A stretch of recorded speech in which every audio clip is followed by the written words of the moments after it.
Samuel சொல்றாரு, பலி செலுத்தாம நீ காத்திருப்பான்னாரு. ஆனா பொறுமை இல்லாம என்ன செஞ்சிட்டான்? பலி செலுத்திட்டான். சாமுவேல் தேவ மனுஷன் செய்ய வேண்டிய காரியத்தை சவுல் செஞ்சிட்டான். அடுத்த இரண்டாவது இன்சிடென்ட் என்னன்னா, அமலேக்கியருடைய விஷயம்.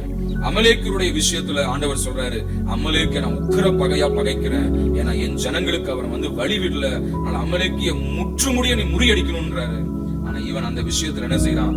அவன் தேவனுடைய வார்த்தைக்கு கீழ்ப்படியாம போய் அந்த அமலேக்கியரோட சண்டை போடும் போது என்ன செய்யறான்னா, அந்த ஸ்திரீகளையும் புருஷரையும் கொன்று முதல் தரமான ஆடு மாடுகள் என்ன செய்யறான்?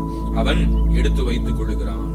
ஆண்டவர் என்ன சொல்றாரு பாருங்க, 15ஆம் அதிகாரம் 11வது வசனத்தை, நான் சவுலை ராஜாவாக்கினது எனக்கு மனஸ்தாபமா இருக்கிறது. என்ன பாருங்க, சவுல ஆண்டவர் ஒரு பெரிய ராஜாவாக, இஸ்ரவேலின் முதல் ராஜாவாக அபிஷேகம் பண்ணாரு.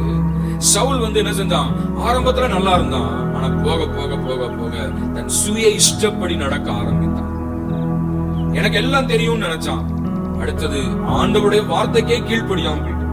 அதனால எனக்கு எல்லாம் தெரியும் நினைச்சோம்னா நமக்கு ஒண்ணுமே தெரியலன்னு அர்த்தம். அல்லேலூயா. ஆரம்பத்துல எதுனாலும் சாமுவேல்ட்ட கேட்டு கேட்டு பண்ணவன் இப்ப கொஞ்ச நாள் என்ன செய்யல, சாமுவேலை கண்டுக்கிறதே இல்லை. மனம் போன போக்குல போனா, ஆண்டவருடைய வார்த்தைக்கு கீழ்ப்படியில, ஆண்டவர் சொன்ன வார்த்தை நிறைவேற்றல. அப்ப தேவன் சொல்றாரு, நான் சவுலை ராஜாவாக்கினது கர்த்தருக்கு மனஸ்தாபமா